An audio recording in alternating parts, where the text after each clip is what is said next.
پیر سیدنا مہر علی شاہ رحمت اللہ تعالی آپ حرمین طیبین حاضر ہوئے تو حضور علیہ السلام کی خواب میں زیارت نصیب ہوئی اور آقا کریم نے فرمایا مہر علی تم یہاں آئے ہو، قادیان کا دجال تعویلات فاسدہ کی کینچی سے میری شریعت کو کاٹ رہا ہے۔ تو حضرت پیر مہر علی شاہ رحمت اللہ تعالی علیہ پھر وہاں سے واپس آئے اور اس دجال کے خلاف 2 کتابیں لکھی جن کا آج تک جواب نہیں ہو سکا۔ 2 کتابیں لکھی، اس سے جواب تو نہ ہو سکا، لیکن پیر مہر علی شاہ کو اس نے چیلنج کر دیا کہ آپ میرے ساتھ مناظرہ کریں، اور خود جگہ مقرر کر دی لاہور کی بادشاہی مسجد، اور خود ہی شرائط مناظرہ طے کر لیں اور کہا کہ آپ کے ہاتھ میں بھی کاغذ قلم ہوگا، میرے ہاتھ میں بھی کاغذ قلم ہوگا، ہم تفسیر لکھیں گے، علماء کی جوری بیٹھے گی، جس کی تفسیر اچھی ہوئی وہ سچا ہوگا۔ یہ تو کوئی بات نہیں تھی، لیکن پیر صاحب نے کہا ٹھیک ہے آ جاؤ۔ پیر صاحب پھر گولڑا سے چلے اور لاہور پہنچے۔ یہاں ایک اور بات میں بتاتا جاؤں، جب پیر صاحب وہاں سے آئے تو اکیلے نہیں آئے، علاقہ بھر کے علماء کو ساتھ لیا۔ پیران عزام کو کہا آؤ چلے لاہور، ایک دجال کا مقابلہ کرنے جانا ہے۔ ایک پیر صاحب کو پیغام بھیجا تو انہوں نے کہا پیر صاحب ہم پیر لوگ ہیں، چھوڑو آپ کس کام میں پڑ گئے ہیں، ہمارا کام کیا جو ہے وہ ان امور سے۔ تو پیر صاحب نے جو جواب بھیجا وہ تاریخ کے ریکارڈ پہ ہے، فرمانے لگے پیر صاحب یہ پیری نہ ہوئی، یہ بغیرتی ہوئی۔ ختم نبوت پہ ڈاکہ پڑ رہا ہو اور ہم پیری کی بکل مار کے بیٹھے رہیں۔ پیر صاحب وہاں سے چلے اور لاہور پہنچے۔ مرزا دجال کو نہیں آنا تھا، نہ آیا، اور اس نے بہانہ یہ بنایا کہ پیر صاحب کے ساتھ سرحد کے پٹھان آئے ہیں اور وہ مجھے مار دیں گے، اس لیے میں لاہور نہیں گیا۔ پیر صاحب پھر گئے اور آپ جشن فتح کا منایا۔ شورش کاشمیری نے لکھا ہے کہ پیر صاحب کے چہرے پہ میں نے جلال دیکھا، اور پیر صاحب فرمانے لگے کہ وہ تو کہتا ہے کہ قلم اور کاغذ لیں گے اور جو ہے وہ لکھیں گے، کہا کہ اگر وہ آ جاتا تو میں کاغذ پہ قلم رکھ دیتا، قلم خود ہی لکھتا۔ اللہ اکبر یا رسول اللہ۔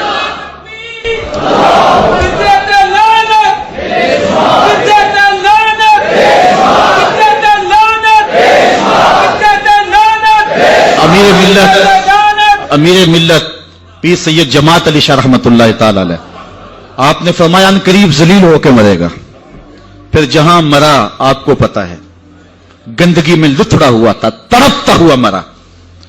اعلی حضرت شیر ربانی میاں شیر محمد شرک پوری فرماتے ہیں میں نے دیکھا ہے، چونکہ صاحب کش بزرگ تھے، کہ قبر میں بھی بھولے کتے کی طرح بھونک رہا ہے اور اس کے منہ سے جھاگ نکل رہی ہے۔ ذلیل و رسوا ہے قبر میں بھی، جب تک رہا ذلیل و رسوا رہا۔ اللہ تعالیٰ جل شانہ علماء کو طاقت دی، انہوں نے ناطقہ بند کر کے رکھ دیا۔ پھر جب پاکستان بنا تو سب سے زیادہ جن لوگوں نے مخالفت کی پاکستان کی وہ مرزائی تھے۔ پاکستان کے حق میں انہوں نے ووٹ نہیں دیا۔ آج بھی جو ربوے میں دفن ہوتے ہیں وہ امانتاً دفن ہوتے ہیں، ان کا عقیدہ ہے کہ پاکستان ٹوٹ جائے گا اور ہمیں اٹھا کر کے جو ہے وہ قادیان میں دفن کیا جائے گا، یہ وصیت کر کے وہاں دفن ہوتے ہیں۔ پہلا وزیر خارجہ بدقسمتی سے مرزائی بن گیا، پھر اس نے ایک بیان دیا تو 53 کی تحریک چلی۔ لاہور کی سڑکوں پر 10,000 جان نثاروں نے اپنی جانیں قربان کی ختم نبوت کے لیے۔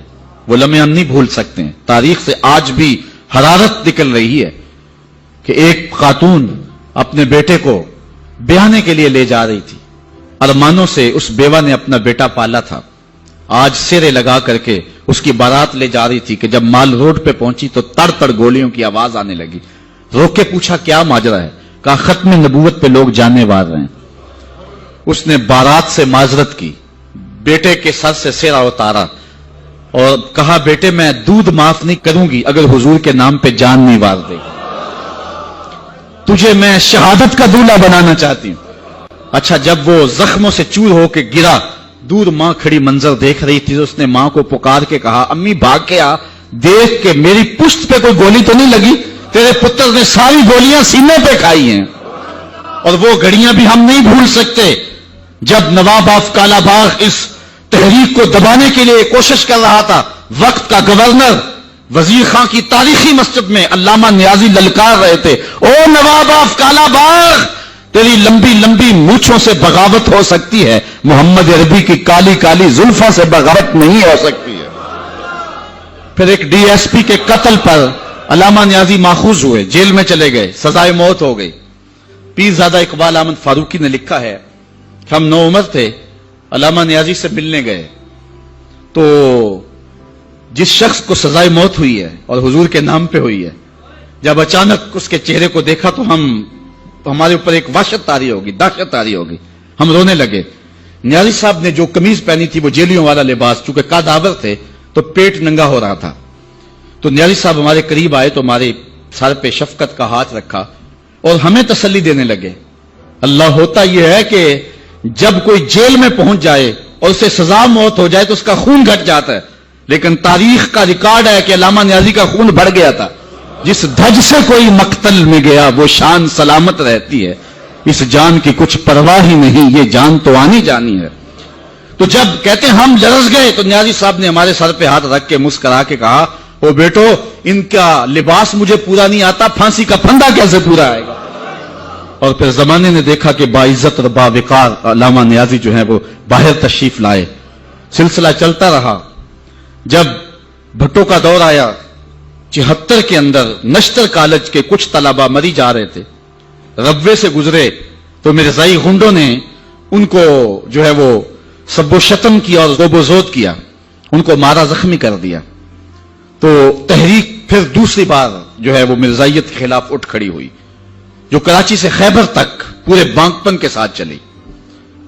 اللہ تعالی رحمت نازل کرے علامہ نورانی کی قبر پہ، انہوں نے علماء کے دستخط کے ساتھ جو ہے وہ اسمبلی کے اندر درخواست جمع کروائی، مرزائیوں کو اقلیت قرار دینے کے لیے قرارداد پیش کی، اور پھر کیا ہوا، 3 مہینے کی مسلسل محنت، علامہ سارا دن اسمبلی کی کارروائی میں رہتے اور راتوں کو دور دراز علاقوں کا سفر کرتے اور جلسے کرتے اور ختم نبوت پر جو ہے وہ لوگوں کو ابھارتے، اور پھر مرزائیوں کو بھی بلایا گیا، صفائی کا موقع دیا گیا۔ پھر ایک وقت آ گیا کہ حکومت مجبور ہو گئی۔ مسٹر بھٹو علامہ نورانی سے کہنے لگے، نورانی صاحب یہ تو مدارس کے دارالافتاء کا مسئلہ ہے جو آپ اسمبلی میں لے آئے، یہ تو علماء کا کام ہے کہ کون کافر ہے اور کون مومن ہے، تو آپ اس کو اسمبلی کے فلور پہ لے آئے ہیں تو اس کو مدارس میں حل کرنا چاہیے تھا۔ تو حضرت علامہ نورانی نے جو جواب دیا وہ بڑا خوبصورت تھا، فرمانے لگے، بھٹو صاحب مجھے ایک بات بتا دیں، آپ منتخب وزیر اعظم ہیں، اگر آپ کے مقابلے میں کوئی کرسی بچھا کے بیٹھ جائے تو آپ اس کے بارے میں کیا رائے رکھتے ہیں؟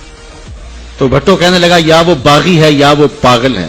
تو کہا، بھٹو صاحب وزارت کی کرسی چھوٹی ہے، ختم نبوت کی کرسی بڑی ہے، اب جو کہتا ہے میں نبی ہوں ماننا پڑے گا، یا پاگل ہے یا باغی ہے۔ پھر وہ وقت آیا، 7 ستمبر کی شام تھی کہ اسمبلی کے فلور پر جدھر دیکھتے تھے نعرہ رسالت اور نعرہ توحید اور ختم نبوت زندہ باد کے نعرے ہی گونج رہے تھے۔